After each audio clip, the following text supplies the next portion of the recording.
Bem-vindos de volta, suas lendas absolutas.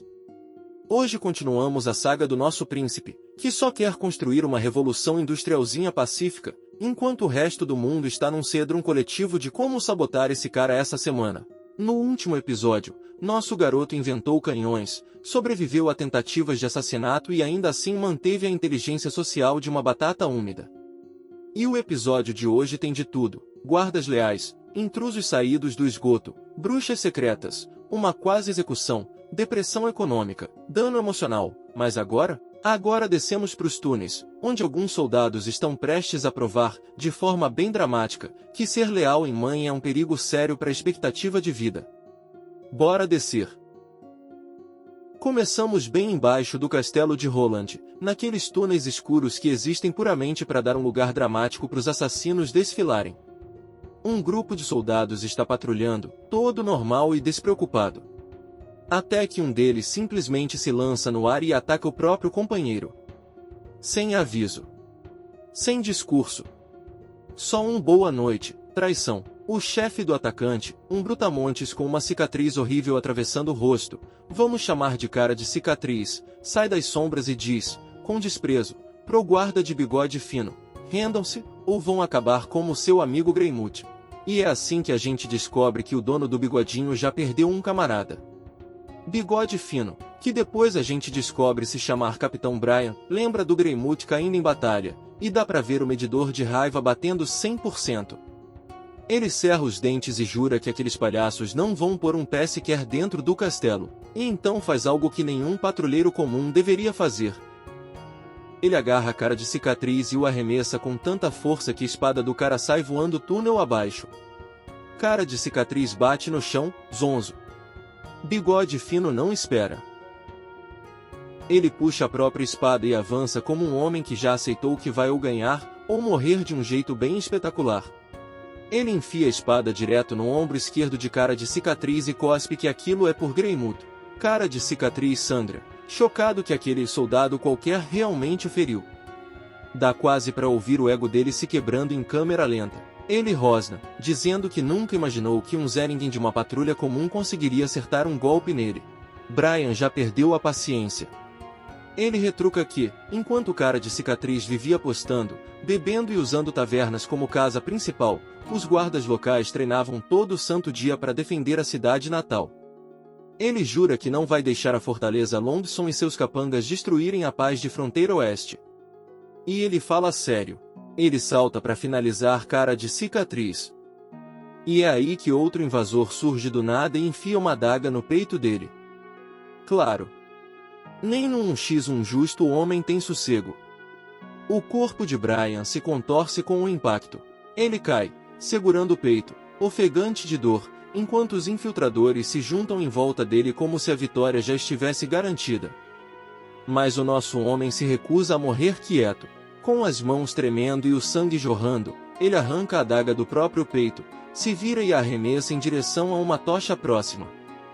A adaga acerta em cheio. A tocha cai. A chama se apaga, e o túnel mergulha numa escuridão total. Cortamos para o depósito de comida do castelo, o lugar mais importante de Fronteira Oeste logo depois de onde o príncipe dorme e onde a Ana fica. Bigode fino, praticamente morto, se arrastou até ali e se escondeu dentro de um dos silos de grãos, tipo um guaxinim ferido. Ele já entendeu qual é o verdadeiro alvo dos intrusos. Se eles estragarem a comida, Fronteira Oeste não vai sobreviver ao inverno. Todo mundo vai ser obrigado a evacuar para a Fortaleza Longson. Exatamente o que o Duque Ryan quer, e caso sua memória esteja parecendo queijo roído por demônio, Duque Ryan é um nobre de cabelo branco cuja personalidade inteira é: odeio esse príncipe e também odeio o progresso. Brian se sente um lixo. Enquanto o príncipe está se matando para construir defesas, pólvora e uma microeconomia frágil, Brian falhou em proteger o básico do básico, a comida. A porta se escancara. Os intrusos chegaram. Um deles o agarra pela gola, o puxa para fora do grão e o esmaga contra o chão. Mandam ele parar de fugir, parar de resistir e aceitar as exigências do Duque Ryan como um peão obediente. Brian cospe desafio em resposta. Ele diz que o príncipe com certeza vai esmagar o plano do Duque Ryan. Os intrusos caem na risada. Eles tiram sarro da ideia de um príncipezinho de fronteira se levantar contra nobres poderosos. O líder se cansa e dá a ordem: matem o guarda teimoso. Destruam o depósito de comida. Lucro. Um brutamontes acerta a cabeça de Brian com tanta força que tudo começa a girar. Enquanto perde a consciência, ele pensa: é assim que eu vou morrer. Resposta: não. Porque o universo acabou de ativar uma habilidade secreta. Nidhingale entrou na sala. Uma voz calma e debochada corta o ar. Ela pergunta se eles estão se divertindo destruindo a propriedade dos outros, e avisa que essa festinha está prestes a ser encerrada. Os intrusos se viram e veem uma mulher misteriosa parada ali, confiante até o último fio de cabelo. Eles exigem saber quem ela é. Ela responde dizendo que é só uma moradora de Fronteira Oeste. Aí ela gira a faca. Se ratos de esgoto conseguissem ficar em pé, provavelmente seriam exatamente iguais àquele grupinho. Eles nem percebem o tamanho da queimada que acabaram de levar. O líder manda os homens cuidarem dela. Nidhingale sorri. E então, corpos começam a cair tão rápido que parece que um deus apertou o botão de mudo na existência deles. Brian, com a visão turva, observa seus movimentos, rápidos, limpos, eficientes. Sem desperdício de movimento. Sem firula desnecessária. Antes que ele possa entender quem, ou o que, ela é. Seus olhos se fecham e tudo fica preto. Dia seguinte. O depósito de comida agora está cheio de cadáveres de intrusos, e o cavaleiro-chefe inspeciona a cena com a energia de um Sherlock medieval mal-humorado. Ele observa e repara em algo estranho. Todos os inimigos estão caídos. Quase nada foi revirado. Quase nenhum barril derrubado.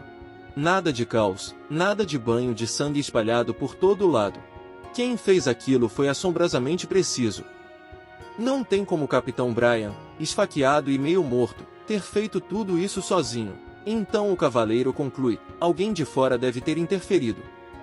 Alguém incrivelmente habilidoso com a lâmina, alguém que não precisou de reforços, alguém capaz de limpar um esquadrão inteiro e ainda deixar o lugar mais arrumado do que antes.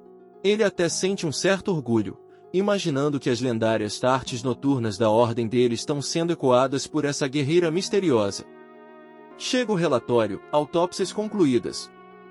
8 corpos identificados como guardas que traíram Fronteira Oeste.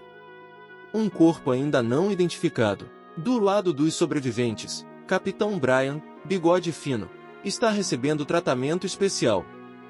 Cara de cicatriz também está vivo, mas trancado na masmorra, aguardando um bom tempo de interrogatório. O cavaleiro-chefe manda acordar Cara de cicatriz imediatamente. Agenda do dia: café da manhã, tortura, perguntas, ensaio de enforcamento. Em outro lugar, nosso príncipe está irritado. Não aterrorizado. Não em pânico. Irritado. Ele nem terminou metade dos projetos ainda. Industrialização, novas armas, estradas decentes, algo que pareça um orçamento. E o pessoal já está tentando assassiná-lo e queimar toda a comida. Ele, no entanto, é grato por Nidhingale ter salvado o dia. Nidhingale dá de ombros e lembra que, na prática, eles nunca teriam chegado até ele mesmo. Não com a Ana literalmente dormindo embaixo do quarto dele, tipo uma mina mágica anti-assassino fofa. Isso dá uma ideia pro príncipe. Ele pede para Nidhingale virar sua guarda-costas secreta. Ele vende a ideia como se fosse vaga de startup medieval de luxo, salário maior que o da Ana, uma casinha tranquila com jardim, 2 dias de folga por semana, férias pagas, sim, férias pagas em mundo feudal. Provavelmente até plano odontológico se ele conseguir inventar. Nidhingale recusa. Com educação, mais firme. Ela não pode simplesmente abandonar a Associação das Bruxas e as amigas que confiaram nela. Então ele ajusta a proposta: beleza, então traz todo mundo pra cá. Fronteira Oeste tem espaço de sobra agora. Sem discriminação, todas vocês podem viver em segurança dentro da minha cidade. De novo, ela diz não, por enquanto. Talvez um dia ela pense nisso, mas ainda não. Nosso príncipe, que achava ter acabado de fazer uma oferta nível Deus, fica ali em silêncio processando seu primeiro não oficial de RH. Ele muda de assunto rapidinho e pergunta se a Nana chegou bem em casa depois de curar os soldados. Nidhingale confirma.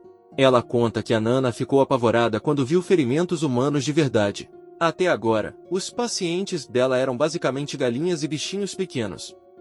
Curar um humano sangrando é bem diferente de salvar frango no sufoco. O príncipe aceita isso numa boa. Depois pergunta, então qual dos meus irmãos mandou esses infiltradores? Nidhingale solta a reviravolta, nenhum deles. Dessa vez não foi um plano de assassinato da realeza. Foi suborno bem básico.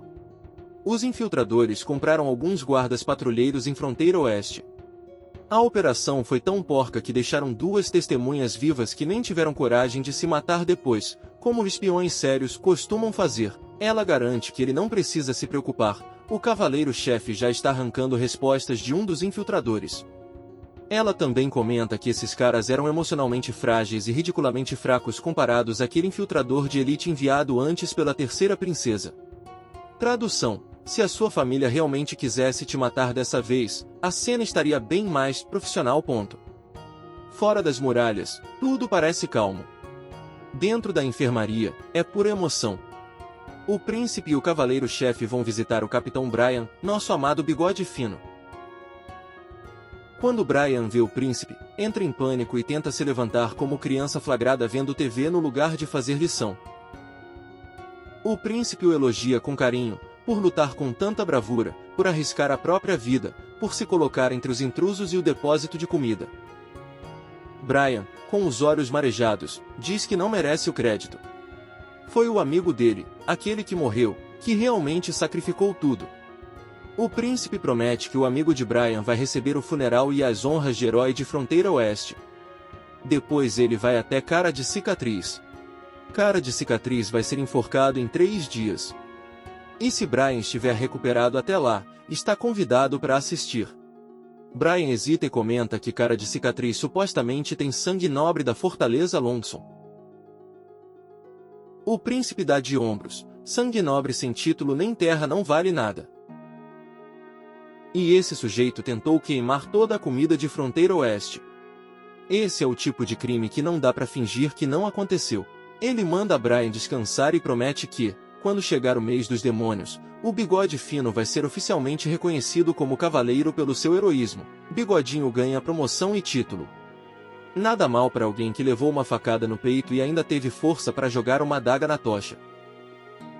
Em seguida, subimos para as muralhas da cidade, onde os novos recrutas estão sofrendo.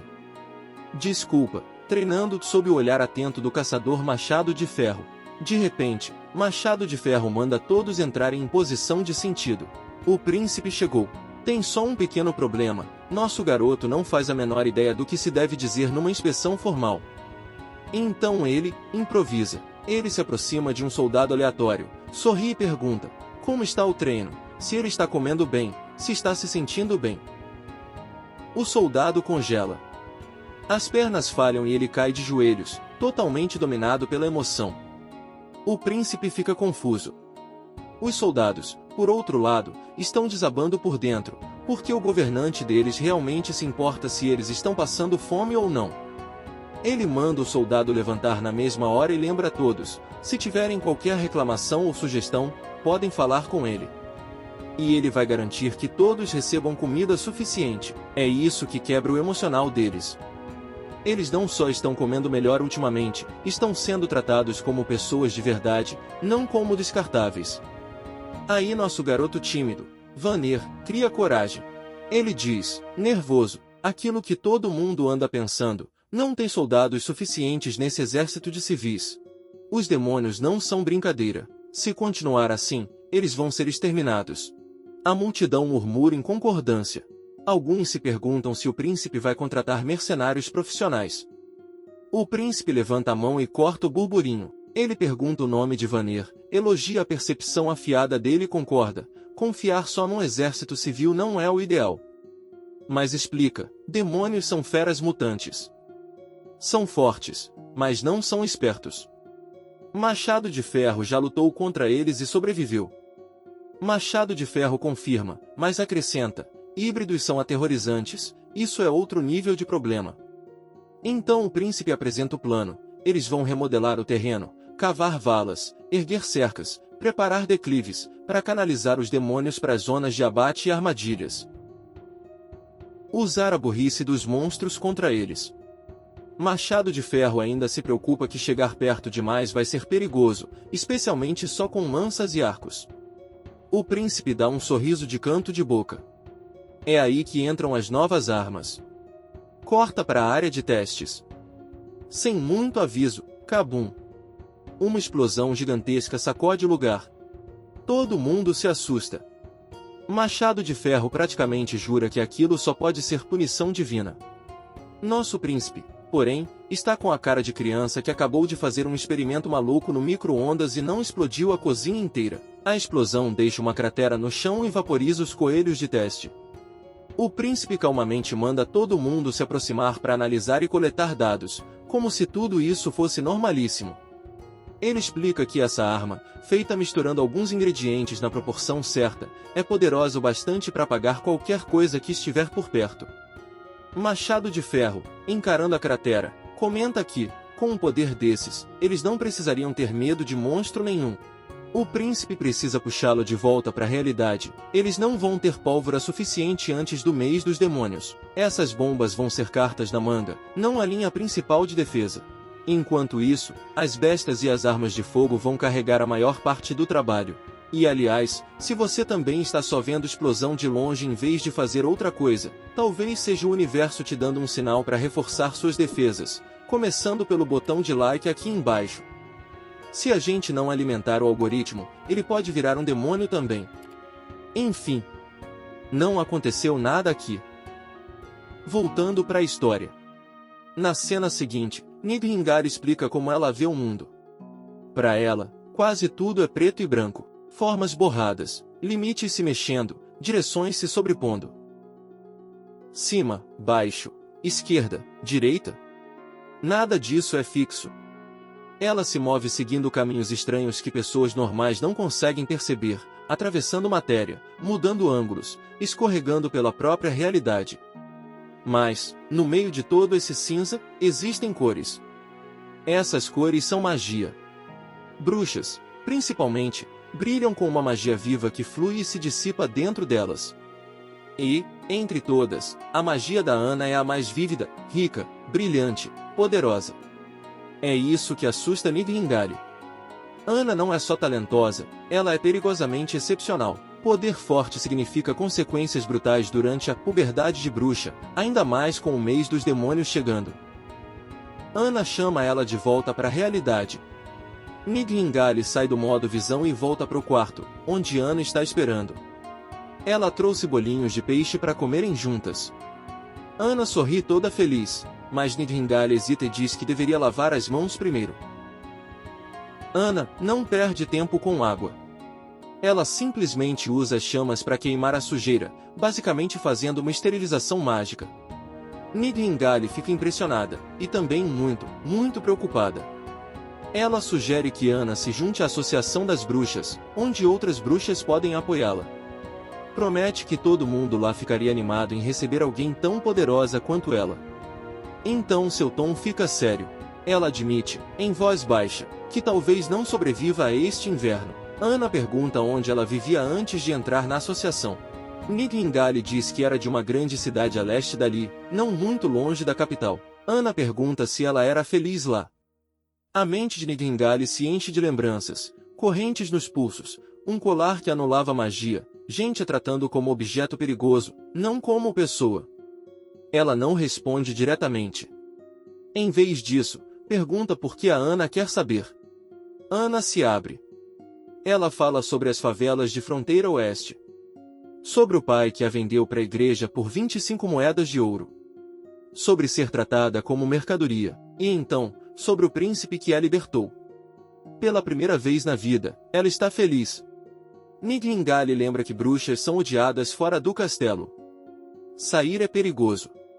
Mas Ana acredita que o príncipe vai mudar isso. Ela confia nele. O momento delas é interrompido quando outra garota entra correndo, chorando e em pânico. Ela se joga nos braços de Anna e diz para que algo terrível está prestes a acontecer. Enquanto isso, nosso príncipe está dormindo em paz, provavelmente sonhando com mais projetos e plantas de construção. Nidhingale invade o quarto dele e acorda o coitado como um... Ela conta que o pai da Nana está vindo, e suspeita que a filha seja uma bruxa. O príncipe sai instantaneamente do modo soneca para o modo crise. Ele até acha que isso pode virar algo bom. Talvez o pai venha implorar para ele manter Nana em segurança no castelo, esconder a identidade dela, confiar nele. Ele sai correndo, pronto para uma conversa dramática e emocionante. A realidade dá um tapa. O pai da Nana, o Sr. Pine, já está lá. E ele está furioso. Ele exige a filha de volta imediatamente. Mais tarde, quando se sentam para conversar, Pine chama Nana, bancando o pai preocupado porém firme. Nana, assustada, pergunta se ele vai vendê-la de novo para a igreja. Ele tenta parecer casual, dizendo que a igreja nem ligaria para uma garota tão sem noção como ela. Ela só precisa ir para casa quietinha. O príncipe interfere e lembra, sua filha é uma bruxa. O Sr. Pine se recusa a acreditar. Mesmo quando a própria Nana confirma, ele se irrita e insiste que deve ter algum engano, talvez o professor Cal tenha marcado a pessoa errada como bruxa. Então o príncipe dá um pequeno aceno. Mostra para ele. Anna ativa sua magia de fogo. Chamas surgem na mão dela. O Sr. Pine simplesmente trava. Acabou a negação. Acabaram as desculpas. A filha dele é mesmo uma bruxa. O príncipe pede que ele se acalme. Ela não está sendo torturada nem corrompida, só está treinando ali, em um lugar seguro, para aprender a controlar o próprio poder. Pine começa a aceitar, aos poucos. Mas o príncipe fica incomodado por outro motivo. Ele percebe que, visto de fora, um nobre chamando garotas jovens pro castelo pode parecer bem errado. A ideia de alguém pensar que ele tem esse tipo de intenção deixa ele genuinamente perturbado. Então ele pula logo para a parte prática.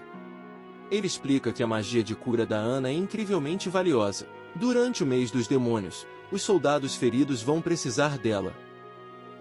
Pine se preocupa com a segurança da filha. Não quer a menina em lugar nenhum perto da linha de frente. O príncipe muda de estratégia. Ele lembra que ouviu dizer que o avô da Nana e o pai do Pine foram cavaleiros famosos. Foi assim que a família Pine ganhou nobreza. Os olhos de Pine brilham, lembrando com orgulho que o pai enfrentou um demônio poderosíssimo e conseguiu matá-lo. Ele até guardou o chifre enorme em cima da lareira como prova. O príncipe concorda, e então gira a faca. Ele ressalta que a família Pine já não é mais o que era. O prestígio nobre sumiu. Hoje em dia, eles são quase cidadãos comuns, não aristocracia de verdade. Os ombros de Pine desabam. O príncipe repara nas mãos calejadas, sinal de que Pine não abandonou a espada. Ele ainda treina todo dia. Então o príncipe faz uma proposta bem inteligente, entre para as defesas de fronteira. Lute ao lado deles. Se ele fizer isso, o príncipe vai conceder terras suficientes para que ele se torne um nobre de verdade de novo. É uma oportunidade de ouro. Mas Pine recusa. Ele não vai colocar a vida de Nana em risco. Prefere mandá-la para a Fortaleza Longson do que vê-la ficar ali enfrentando demônios. O príncipe o alerta, Fortaleza Longson não é segura. A igreja tem olhos em todo lugar. Se descobrirem que Nana é bruxa, nem ele vai conseguir protegê-la. Ele promete preparar um barquinho para emergências. Se tudo desandar, Pine pode levar Anna e Nana e fugir. Mas, por enquanto, Fronteira Oeste é mais segura. Por fim, Pine cede. Ele abaixa a cabeça e jura lealdade ao príncipe, aceitando lutar por ele. Todo mundo respira aliviado. Todo mundo, menos a Anna. Ela faz bico e lança um olhar mortal pro príncipe, obviamente irritada por ele sequer ter cogitado a ideia de mandá-la embora. Ela deixa bem claro, ela não vai sair. No dia seguinte, o velho intendente aparece parecendo estressado. Ele reclama que estão gastando dinheiro demais com armas e treinamento. Se continuarem assim por mais alguns meses, todo mundo vai passar fome. O príncipe dá um facepal tão forte que provavelmente perde HP. Ele diz ao intendente que pode usar as economias pessoais do príncipe no orçamento. O velhote concorda, mas resmunga que nem isso resolve o problema financeiro a longo prazo. O príncipe dá de ombros e diz, se as defesas falharem, eles simplesmente vão evacuar a fronteira oeste o mais rápido possível. Ele dispensa o intendente com ordens para continuar o trabalho. Quando o velho sai, o príncipe se sente péssimo. Ele acabou de entregar tudo o que tinha guardado. Se as defesas falharem mesmo assim, ele fica falido e sem teto. Quebrado em pleno mundo medieval. A Ymir aparece de novo. Ela o desmascara na hora. Ela sabe que ele mentiu pro intendente. Ele não tem intenção de evacuar a cidade com facilidade, só não quer deixar o povo ainda mais ansioso. Ele admite. Ele não quer pânico. Precisa que as pessoas acreditem que existe um plano. Nidhingale sugere que ele passe mais tempo com a Ana em vez de ficar obcecado com política. Ela admite, em voz baixa, que tem medo de a Ana não sobreviver por muito tempo. O príncipe se recusa a aceitar isso. Ele diz que a Ana prometeu derrotar os demônios. Ele acredita nela. Nidhingale pergunta como ele consegue confiar em uma bruxa amaldiçoada pelos demônios. Ele só dá de ombros e diz que acredita nela. E nela também. Nidhingale encara e percebe, ele não está mentindo. Não é jogo político. Ele realmente acredita nelas. Ele ainda acrescenta que não mente sem motivo. O que, convenhamos, provavelmente é a frase mais príncipe que ele já disse.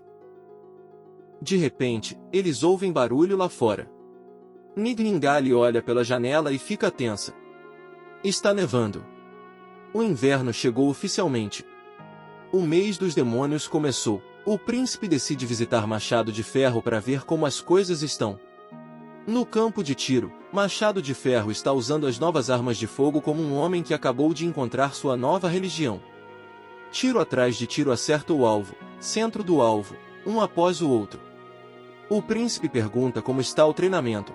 Machado de Ferro se ilumina e diz que já dominou tudo que ensinaram até agora. Não é surpresa, ele é guerreiro até o último fio de cabelo. Dá uma arma para ele e ele descobre um jeito de matar alguma coisa com aquilo. Ele chama a arma de tubo de ferro dos deuses, maravilhado com o poder destrutivo.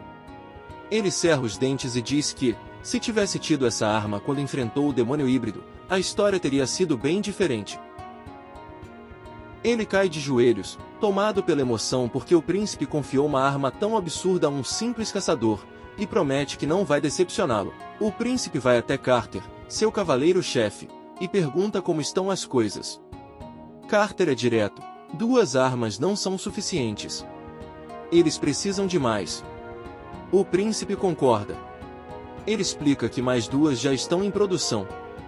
Eles apertaram tudo no setor de pólvora porque o mês dos demônios chegou mais cedo do que o nível de estresse dele podia aguentar. E, enquanto a neve cai e os tiros ecoam ao longe, aquele conto aconchegante de construção de reino já não parece mais um simulador pacífico, e sim o Senhor dos Anéis se o Gandalf tivesse decidido que a solução real era industrialização e explosivos. E é aí que esse episódio termina. Na próxima, em Plotoria, será que as novas armas divinas de Fronteira Oeste vão segurar a linha contra a primeira onda de demônios? Será que o príncipe vai se arrepender de ter torrido até o último centavo, ou o investimento maluco finalmente vai valer a pena? Será que Ana vai sobreviver à puberdade de bruxa e ao mês dos demônios, ou Nidhingale vai ser provada certa do pior jeito possível? E, mais importante, será que Machado de Ferro um dia se recupera emocionalmente de não ter tido essa arma antes? Descubra no próximo episódio. Espero te ver lá.